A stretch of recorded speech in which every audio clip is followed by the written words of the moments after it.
السلام عليكم ورحمة الله. شكرا لكم أيها السامعون الكرام في هذه المحادثة. আজকে আমরা শিখব আমরা যখন পরস্পর সাক্ষাৎ করি তখন আমরা একে অপরকে যে বিষয়গুলো জিজ্ঞেস করি সেগুলোর আরবি আজকে আমরা শিখব ইনশাআল্লাহ। চলুন শুরু করা যাক। আপনি কেমন আছেন? কাইফা হালুক। আপনি কেমন আছেন? কাইফা হালুক। আমি ভালো আছি। আনা বিখাইর। আমি ভালো আছি।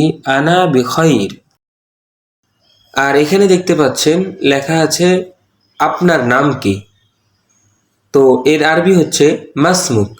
মা মানে হচ্ছে কি, আর ইসমুন মানে হচ্ছে নাম, আর কা কা মানে হচ্ছে তুমি।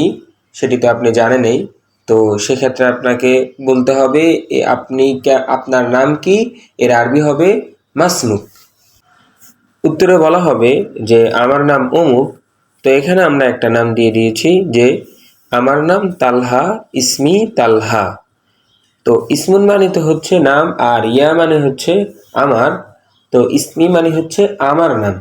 এরপর আপনি আপনার নাম লাগিয়ে দিবেন যে ইসমি অমুক, ইসমি তালহা, এভাবে। এখানে লেখা দেখতে পাচ্ছেন যে শারীরিক অবস্থা কেমন, এর আরবি হবে কাইফা সিহ্হাতুক। কাইফা মানে তো কেমন, আর সিহ্হাতুন মানে হচ্ছে স্বাস্থ্য। তো শারীরিক অবস্থা কেমন, এর আরবি হবে কাইফা সিহ্হাতুক। আলহামদুলিল্লাহ ভালো, এর আরবি হবে আলহামদুলিল্লাহ খাইর। খাইর মানে হচ্ছে ভালো। আলহামদুলিল্লাহ খাইর। এখানে লেখা আছে উপরে যে আপনার পেশা কি, এর আরবি হবে মাদা শুগলুক। মাদা মানে কি, আর শুগলুন মানে হচ্ছে পেশা, আর কা মানে তো হচ্ছে তুমি, আপনার। তো আপনার পেশা কি, আরবি হবে মাদা শুগলুক। এই প্রশ্নের উত্তরে নিচে লিখে দেওয়া হয়েছে যে আমি একজন ব্যবসায়ী। আনা তাজিরুন। তাজিরুন মানে হচ্ছে ব্যবসায়ী, আনা মানে তো আমি। তো আনা তাজিরুন, আমি একজন ব্যবসায়ী। তো এখানে আমরা একজন পেশাজীবীর আরবি বলে দিয়েছি। তো আপনি যেই পেশাজীবী হন আপনার জন্য তো সেক্ষেত্রে ওই আরবিটাই ব্যবহার করতে হবে। আর তার জন্য আপনি দেখতে পারেন আমাদের সব প্রয়োজনীয় সব আরবি শব্দার্থ শিখিয়ে 5 নম্বর পার্ট নম্বর 5-এ আমরা কিন্তু অনেকগুলো এ ধরনের আরবি দিয়ে দিয়েছি। এখানে দেখতে পাচ্ছেন লেখা আছে আপনার পরিবারে কতজন সদস্য আছে, এর আরবি হবে কাম আফরাদুন ফি আইলাতিক।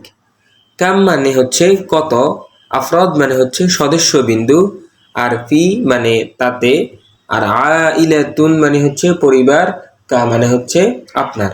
তো আপনার পরিবারে কতজন সদস্য আছে, কাম আফরাদুন ফি আইলাতিক।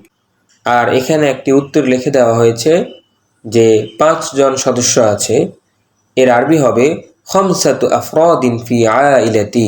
খামসাতু আফরাদ মানে হচ্ছে 5 জন সদস্য, আর ফি আইলাতি মানে হচ্ছে আমার পরিবারে রয়েছে। তো আমার পরিবারে 5 জন সদস্য রয়েছে, খামসাতু আফরাদিন ফি আইলাতি। আর এখানে দেওয়া আছে আপনি কিভাবে সময় কাটান, এর আরবি হবে কাইফা তাকদি ওয়াক্তাক। তো কাইফা মানে হচ্ছে কিভাবে, আর তাকদি মানে হচ্ছে আপনি কাটান, ওয়াক্তুন মানে হচ্ছে সময়, আর কা মানে হচ্ছে আপনার। তো কাইফা তাকদি ওয়াক্তাক, আপনি কিভাবে সময় কাটান। উত্তরে বলা হয়েছে আমি বই পড়ে সময় কাটাই, এর আরবি হবে আকদি ওয়াক্তি ফি কিরাআতিল কুতুব। আকদি মানে হচ্ছে আমি কাটাই, ওয়াক্তি মানে হচ্ছে আমার সময়। তো আকদি ওয়াক্তি আমি আমার সময় কাটাই ফি কিরাআতিল কুতুব। ফি কিরাআতিল কুতুব মানে হচ্ছে বই পড়ার মধ্যে। আকদি ওয়াক্তি ফি কিরাআতিল কুতুব, আমি আমার সময় বই পড়ার মধ্যে কাটাই। আজকের জন্য এই পর্যন্ত। আতামান্না লাকাল খাইর। ওয়াসসালামু আলাইকুম ওয়া রাহমাতুল্লাহ।